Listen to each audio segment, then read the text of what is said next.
Hello everyone, this is Osiris Frost.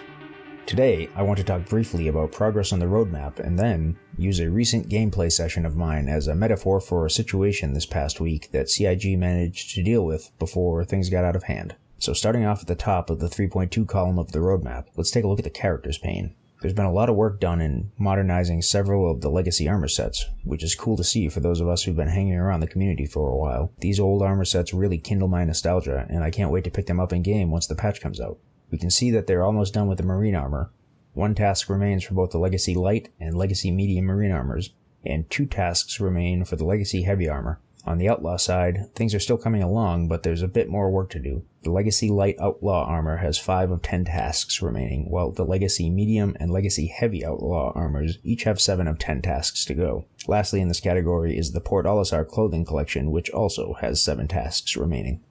Next up for 3.2 is gameplay, and here we actually have one feature completed. They finished work on remotely operated turrets on ships and vehicles. They have one task to complete to finish work on manned turrets. Once these 2 systems are in-game, I'm hopeful that turret gameplay offers a more rewarding experience for players, especially as the Hammerhead is due out at the end of September.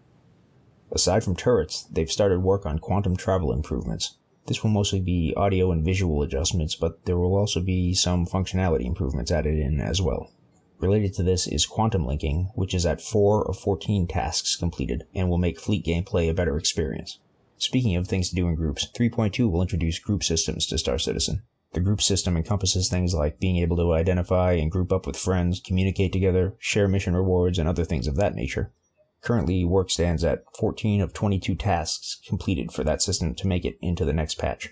They're also getting work done on service beacons, with service beacon improvements needing 11 tasks to go until completion, and the new service beacon type, Escort, having 1 task to go. Another focus of 3.2 has been economy improvements. Economy Polish needs 6 more tasks to complete.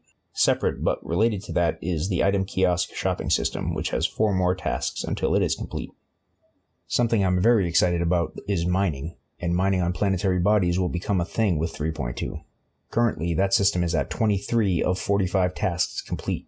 Rounding out gameplay systems for 3.2 are ship persistence improvement at 4 of 8 tasks complete, the PMA/VMA improvements at 2 out of 6, and Item 2.0 ship systems and weapons power allocation at 7 of 15.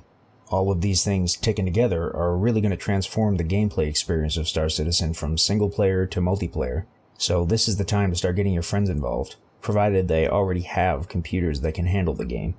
If not, it's still probably best to have them wait until 3.3 in September, when Star Citizen should become manageable for more middle-of-the-road PCs. Back to the roadmap, FPS combat AI checks in at 4 out of 8 tasks complete, while AI flight behaviors is at 3 out of 4.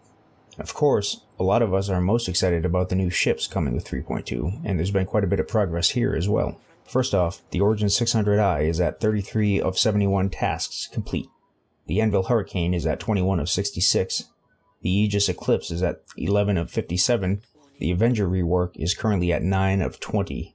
And finally, the Vanduul Blade is at 7 of 47 tasks complete.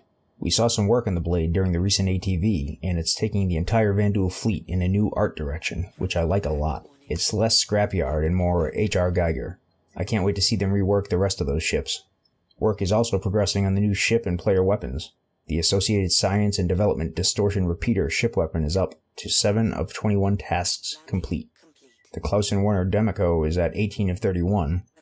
The Kastak Arms Scalpel Sniper Rifle is at 13 of 25, and the Gemini F-55 Light Machine Gun is at 17 of 29 tasks complete. This brings us to core tech improvements, of which there is one new system being added. Network bind culling. This is at 5 of 11 tasks complete. Aside from that, there is also general ongoing performance optimization, which is currently at 2 out of 11 tasks completed. So it's very exciting to see them picking up steam as we approach the final month of the 3.1 lifecycle. I'll be checking in feature completed tasks as I make videos between now and then, but before I close out today's video, I wanted to mention something which didn't turn out to be a thing but easily could have. You'll recall my recent video in which I covered the debacle that ensued from CIG's removal of LTI from non-Warbond concept sale purchases. I've linked it up for you in case you haven't seen that yet. Anyways, a few days ago, someone noticed that CIG quietly updated their buyback tool FAQ. Some in the community were left with the impression upon reading this that CIG were trying to pull another fast one on backers to make a few more bucks.